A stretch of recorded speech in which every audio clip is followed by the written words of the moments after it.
নমস্কার, আমি সৃজা।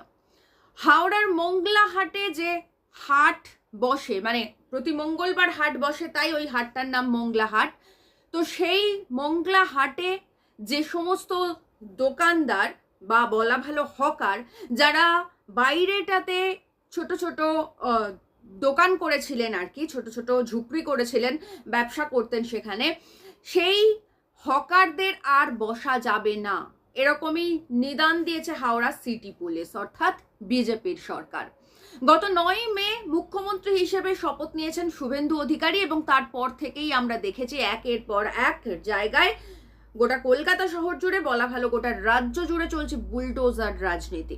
আমরা জানি এটা বিজেপির সহজাত বিষয়, যেখানে যে রাজ্যে ওরা ক্ষমতায় যায় সেখানেই সবকিছুকে ওরা বুলডোজ করে ভেঙে গুঁড়িয়ে দিতে চায় অবৈধ নির্মাণের নামে। আসলে কারণ হচ্ছে এই সমস্ত গরিব মানুষদের মাথার ছাদ, পেটের ভাত কেড়ে নিয়ে সেগুলোকে, মানে সেই জমিগুলোকে কোনো পুঁজিপতিদের হাতে তুলে দেওয়া, অথবা হকারদের ব্যবসা বাণিজ্য বন্ধ করে দিয়ে সেই জায়গাগুলোয় বড় লোকদের মল তৈরি করা, বড় লোকদের দোকান তৈরি করা। তো সেই প্রতিচ্ছবি আমরা ইতিমধ্যেই দেখতে পেয়েছি বিভিন্ন রেল স্টেশনে। আমরা দেখেছি কিভাবে বেলঘরিয়া রেল স্টেশনে উচ্ছেদের নোটিশ পড়েছে, আমরা বিরাটিতে দেখেছি, আমরা দমদমে দেখেছি, আমরা শিয়ালদায় দেখেছি, এবং সেই ঘটনারই প্রতিচ্ছবি এবার হাওড়ার মোংলা হাটে।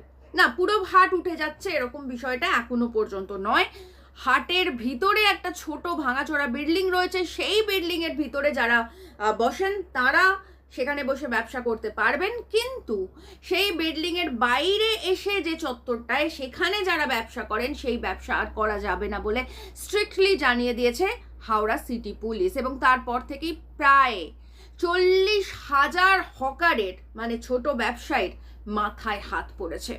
এমনিতে সরাসরি হিসেবটা দেখতে গেলে হয়তো 40,000, কিন্তু এটা প্রত্যক্ষ, কিন্তু পরোক্ষে মানে এই সমস্ত হকারদের কাছ থেকে জামা কাপড়, শাড়ি এই সমস্ত কিনে আবার রিসেল করেন এরকম অসংখ্য মানুষ রয়েছেন, যারা শুধুমাত্র এ রাজ্যে নয়, ভিন রাজ্যের বাসিন্দা, বিহার, ঝাড়খণ্ড, এই সমস্ত রাজ্যের গরিব মানুষরা, তারাও ওই মোংলা হাটের উপরে নির্ভর করে তাদের জীবন জীবিকা নির্বাহ করেন। অর্থাৎ প্রত্যক্ষভাবে 40,000 হিসেব হলেও এই হিসেবটা কিন্তু আসলে পরোক্ষভাবে আরো অনেক বেশি হাজার হবে, এটা মোটামুটিভাবে আমরা বুঝতে পারছি।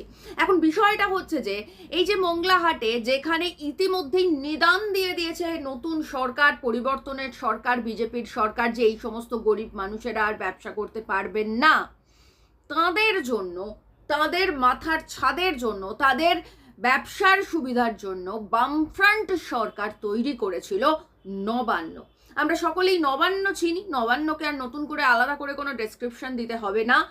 2001 সালে ওই হাটে, হাওড়ার মোংলা হাটে আগুন লেগে যায়, এবং আগুন লেগে তখনই বিধ্বস্ত হয়ে গিয়েছিল ওই মোংলা হাটের ভিতরে যে বিল্ডিং ছোট একটা রয়েছে সেটা, এবং অসংখ্য মানুষের, মানে দোকানদারের আর কি, ব্যবসায়ীদের জিনিসপত্র পুড়ে যায়, টাকা নষ্ট হয়, ক্ষতি হয়, মানে প্রভূত ক্ষতি হয়। এবং শুধুমাত্র ওই একদিনের আগুন লাগা নয়, এর বাইরেও বৃষ্টি হলে ওখানে জল পড়তো, আরো নানা রকম সমস্যা ছিল।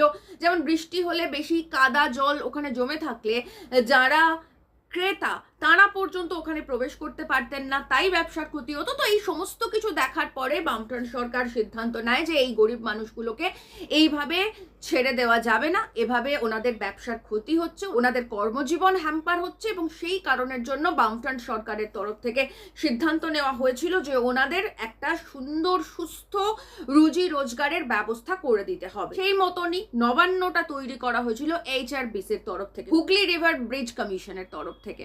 ওই জায়গাটা ছিল HRBC। 2001 সালে ওই হাওড়া মোংলা হাটে আগুন লাগার পরেই উদ্যোগ নেয় বামফ্রন্টের সরকার, এবং সেই বিল্ডিং তৈরি হয়, মানে বিল্ডিং এর কাজ তৈরি শেষ হয় 2009 সালে। এই বিল্ডিং তৈরিতে যিনি সব থেকে বেশি সেই সময় দৌড়ঝাঁপ করেছিলেন, তিনি ছিলেন CPIM এর লোকসভার সাংসদ স্বদেশ চক্রবর্তী। তো এই বিল্ডিং, মানে নবান্ন 14 তলার বিল্ডিং যখন তৈরি হলো, সেটা 2009 সাল, অর্থাৎ বুঝতেই পারছেন যে বামফ্রন্টের একেবারে শেষ সময়। তারপর সমস্ত ব্যবসায়ীকে ইন্টিমেশন দিয়ে তাদেরকে শিফটিং করানোর কাজ, মানে এত বড় একটা দক্ষযজ্ঞ করতে করতেই বাংলায় এসে গেল পরিবর্তনের সরকার। এবং পরিবর্তনের সরকার মমতা ব্যানার্জি 2011 সালে এসে ঘোষণা করলেন যে ওই যে নবান্ন বিল্ডিং, ওটা খুব সুন্দর, 14 তলা থেকে নদী দেখতে ভীষণ ভালো লাগে, প্রকৃতির মনোরম পরিবেশ, 14 তলায় মন ফুরফুরে হয়ে যায়, তাই গরিব মানুষের পেটে লাথি মারো। গরিব মানুষের রুজি রোজগারের যে ব্যবস্থা বামফ্রন্ট সরকার করেছিল সেটা নিয়ে কোনো উচ্চবাচ্য হবে না। ওই গরিব মানুষ, ওই মোংলাহাটের নোংরা অস্বাস্থ্যকর পরিবেশ, এবং যারা বাইরে এতদিন বসতেন, যাদের বসা বন্ধ করে দিচ্ছে বিজেপির সরকার, তো তারা ওখানে ওভাবেই বসবে, এবং আগুন লাগুক, ঝড় বৃষ্টি হোক, তাদের ব্যবসার ক্ষতি হোক, তাতে কিচ্ছু যায় আসে না। আমি 14 তলায় উঠে রানীর মতন আমার রাজত্ব চালাবো। তো সেই মতন সবকিছু হলো। মহাকরণ থেকে পুরো অ্যাডমিনিস্ট্রেটিভ পার্টটা চলে গেল নবান্নতে, আপনারা সকলেই জানেন। এবং গত 15 বছর ধরে আমাদের মক্ষীরানী মমতা ব্যানার্জি ওই 14 তলার ওপর থেকে গোটা রাজ্যের সর্বনাশ করেছেন। কিন্তু মোংলাহাটের ব্যবসায়ীরা, তারা কিন্তু সেই যে তিমিরে ছিলেন সেই তিমিরেই থেকে গিয়েছিলেন 15 বছর। এখন তাও যে তিমিরে ছিলেন সেই তিমিরে তবু তো ছিলেন, তবু তো থাকতে পারছিলেন।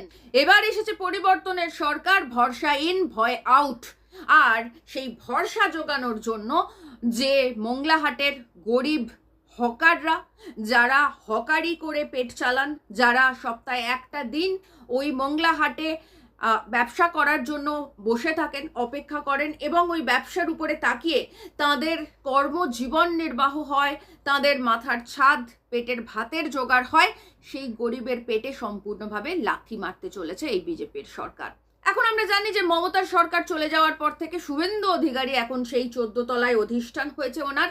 এখন ওই 14 তলা, নবান্নর 14 তলা থেকে শুভেন্দু অধিকারী তার রাজত্ব চালাবেন বলেই মনে করা হচ্ছে। যদিও কানাঘুষে শোনা যাচ্ছে যে বলা হয়েছে বিজেপির তরফ থেকে হয়তো মহাকরণে তাদের রাজত্ব শিফট হতে পারে, হবে কিনা আমরা এখনো কনফার্ম নয়। আর রাজত্ব শিফট হলেও ওই নবান্ন বিল্ডিং যে এই গরিব ব্যবসায়ীদের ছেড়ে দেওয়া হবে, এরকম কোনো প্রতিশ্রুতি অন্তত পক্ষে বিজেপি সরকারের তরফ থেকে এখনো পর্যন্ত দেওয়া হয়নি। তাই আমাদের কাছে এরকম কোনো ইন্টিমেশন নেই যে ওই নবান্নটা সত্যি সত্যি খালি করে বামফ্রন্ট সরকার যাদের জন্য ওই নবান্ন বানিয়েছিল সেই নবান্নকে ফেরত দেওয়া হবে কিনা।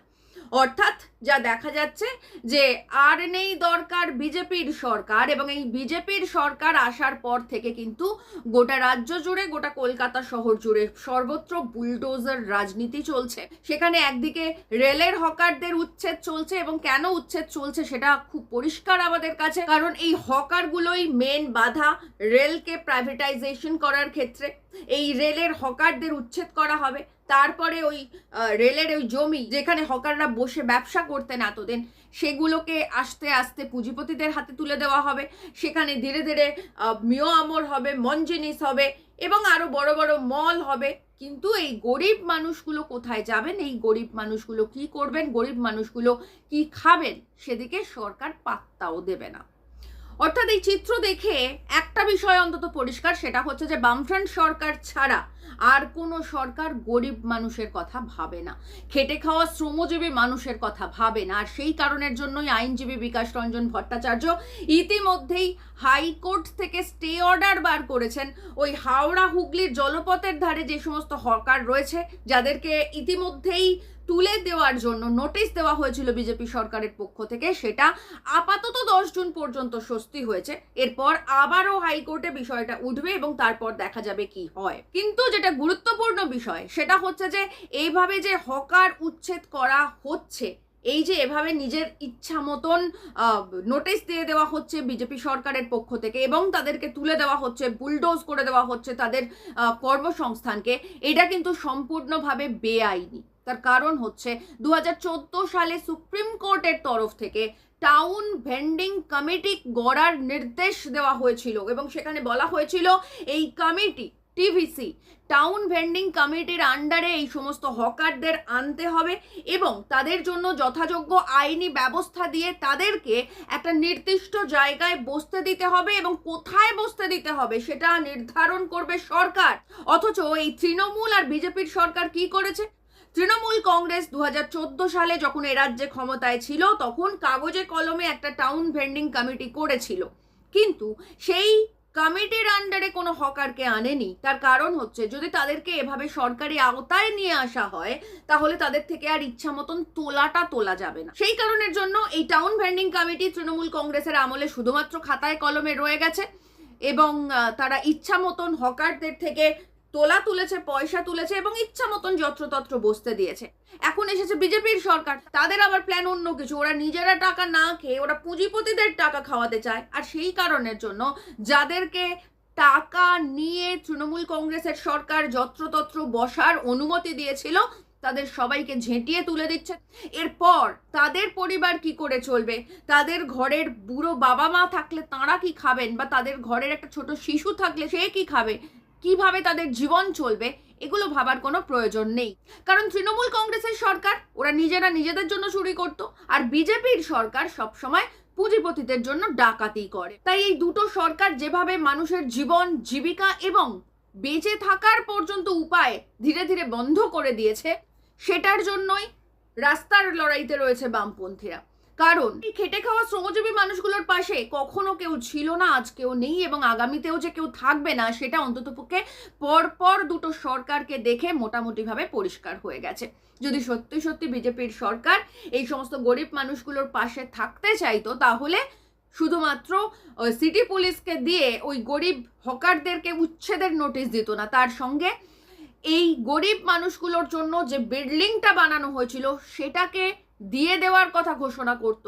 এই গরিব মানুষগুলো তাহলে মাথার ছাদ পেত এবং সঠিকভাবে ব্যবসা করতে পারত। কিন্তু আমাদের বিজেপির সরকারের কাছ থেকে এই আশা নেই যে ওই নবান্ন যাদের জন্য তৈরি করেছিল বামফ্রন্ট সরকার, তাদেরকে ছেড়ে দেওয়া হবে বলে। কারণ আমরা জানি যে বিজেপির সরকার যা করে শুধুমাত্র বড় লোকদের জন্য করে, শুধুমাত্র পুঁজিপতিদের জন্য করে। তাই ওই নবান্ন ছেড়ে যদি কখনো এই বিজেপির সরকারের গোটা অ্যাডমিনিস্ট্রেটিভ প্রজেক্টটা মহাকরণে শিফটও করা হয়, তাহলেও নবান্ন যাদের জন্য তৈরি করেছিল বামফ্রন্ট সরকার তাদের কাছে পৌঁছবে না। নবান্ন হয়তো অন্য কোনো পুঁজিপতিদের হাতে পৌঁছবে, অন্য কোনো কাজে ব্যবহার করা হবে।